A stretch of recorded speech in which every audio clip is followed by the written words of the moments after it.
தேசம். இந்த பாரத தேசத்தினுடைய சிறப்பு எப்படி போற்றப்படுகிறது என்றால் இரண்டு விதமாக போற்றப்படுகிறது.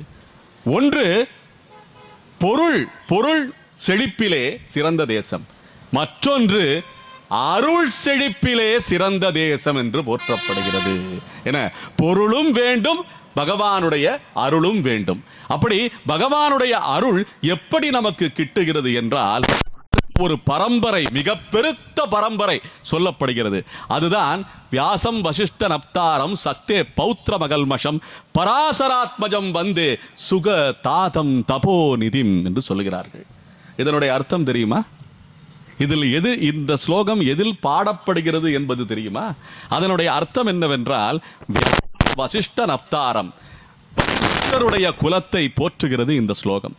வசிஷ்டர், சாக்தேயர், பராசரர், அதன் பின்னே வியாசர், அதன் பின்னே சுகபிரம்ம முனி என்று இத்தனை ரிஷி பரம்பரைகளை ஒரு ஸ்லோகத்திலே போற்றுகிறார்கள். அப்படின்னா இந்த பரம்பரை எப்படி இருக்கும்?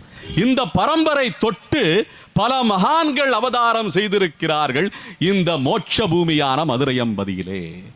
அப்படி அவதரித்த மகான் தான் நம்முடைய கோவிந்ததாச சுவாமிகள் என்பதை நாம் புரிந்து கொள்ள வேண்டும்.